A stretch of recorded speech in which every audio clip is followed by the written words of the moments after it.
Okay, this one. So I was fortunate enough to grow up with doctors in the household, and the medical community tends to take data pretty seriously. The double-blind controlled study is the gold standard for measuring whether a data set or something is, effective. But my colleagues, my journalistic colleagues, let's say, play a little more fast and loose with data sometimes. I thought we'd take a look at examples of media companies misleading their audience with various graphs and data points. And we'll laugh at this because sometimes you just can't take things too seriously. But okay, let's take a look at an example here. First example, early approval rating showing Trump bottoming out at 40%. This is a CNN poll. And we got Obama way up there, looking pretty good next to Kennedy and Eisenhower. Until you notice CNN started their y-axis at 40%, it looks like, and ended it at 80. So if you were to extrapolate that graph out, starting with the y-axis at 0, and then putting it, ending at 100, this is what the graph would actually look like. Not that big of a difference in reality. It looks more okay, not as extreme, not as compelling. But which is weird because you don't actually have to do that either. You could just plot it normally and it'd still look interesting. It's still, conveying information. But nonetheless, they chose to really compress the data and mislead the viewer here. So CNN, this is a misleading graph. All right, let's look at the next one. Okay, here we have a Fox News one. It's talking about Bush tax cuts. And right now we have 35% top tax rate. But it's going to rise. It's going to rise a lot. It looks like, holy smokes, it's going to rise by 4%. 4%. Once again, Fox News is pulling the CNN maneuver here and starting the y-axis at 34 and then ending it at 42.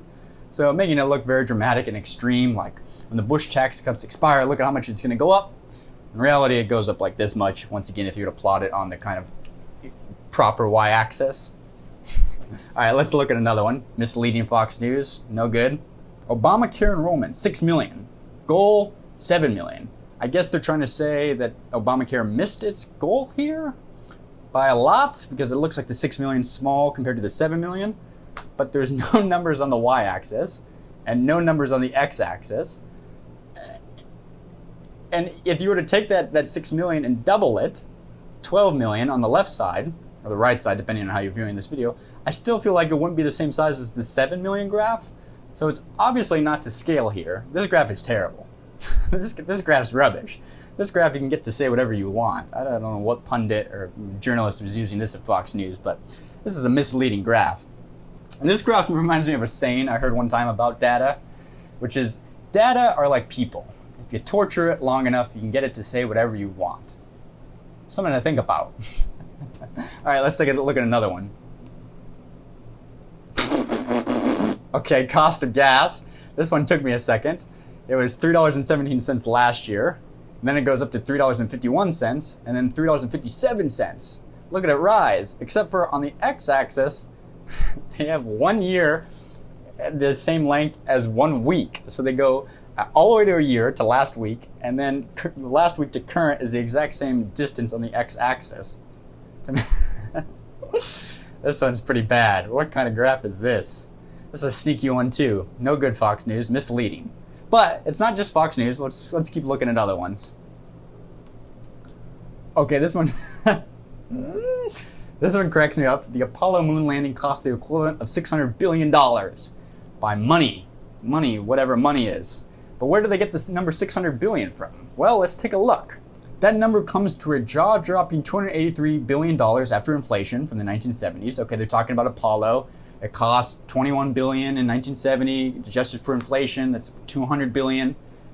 But then, when adjusted in terms of gross domestic product, GDP, that price skyrockets to $641 billion. So they totally cheated. You could tie it to Zimbabwe dollars at that point. It costs 8 trillion Zimbabwe dollars. That's a weird way of calculating the $600 billion number. That's saying, like, the Apollo mission costs X% of the United States GDP in 1970. Let's say it cost 0.5% of US GDP. So what would 0.5 GDP of the United States be in 2019? Oh, it would be $600 billion. Therefore, it costs $600 billion to the Apollo mission. That's totally not how it works. Money. You know better. All right, let's take a look at another one. That was misleading. This one's good. This one's sneaky. The Times leaves the rest behind in print and online. So here's the Times talking about how well they're selling next to their nearest competitor. And they show their nearest competitor way behind the small little graph. Daily Telegraph at 440,000 copies. Pathetic. Except for then you look at the Times and they sell 485,000 copies. So they only sell 40,000 more, but their graph is twice as large. And once again, they start the y-axis at 420,000, I guess. So they've made their numbers look inflated. They're playing a little size game, the Times are. Misleading. Misleading. Should know better, Times. All right, let's take a look at another one. Over 1 million people in the United States now receive some form of federal welfare. And this looks scary. It's got a lot of, rising graph here.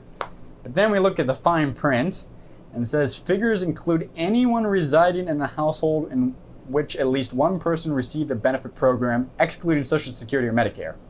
So that means they're counting every infant, brother, sister, child, grandmother, spouse in the house. If there's, 2 infants, a brother, a spouse, and a grandmother living in that house, that counts as 8 people on government benefits, even if only one person is actually getting SNAP. That's you can make everybody look like they're getting federal assistance. This graph means nothing because the way they calculated it, 100 million, that's nonsensical. But okay, let's throw that graph out. That was by the USA Today. No good, misleading. Very misleading, USA Today. Okay, what's this one? Okay, here we have The Economist showing volatility of Mexican bonds over the century. And it looks like, nice stream, a nice wave, sine wave of volatility. Until you look at the y-axis and realize they've done it in a log scale, where it goes 1, 2, 4, 10, 20, 40, all the way up to 400. Which means that when you see it spike there around 1930, 1940, that would actually be off the charts on the y-axis if you were to plot it to 1 to 400. But they've compressed it. They've made it algorithmic for some reason. Very misleading graph. Oh my gosh. That means the volatility is massive. You couldn't even plot the volatility. That's so ridiculous. See, every media company does this. Every media company is misleading their viewers or audience with these things. The Economist, one would expect better of The Economist. Or would they? All right, let's look at one last one.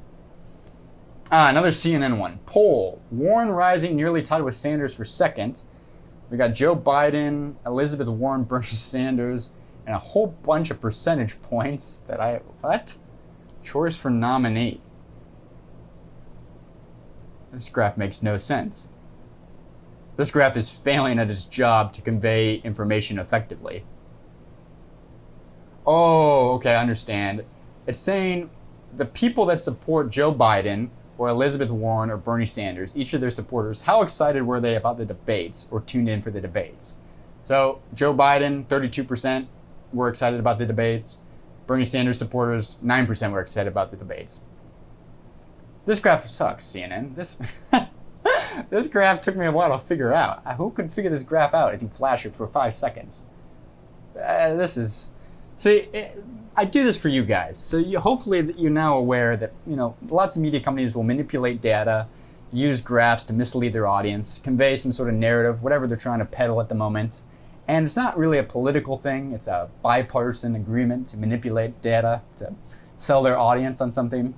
But if you weren't aware of it, now maybe you'll be more in tune to when media companies show you a graph or a pie chart, and you can take a look at it and be like, what funny business are they up to today? Because a lot of media outlets are up to funny business when it comes to statistics and graphs. Anyway, like, subscribe. Thanks for watching, guys. Hopefully you found this insightful. See you guys tomorrow. Thanks for watching. Bye.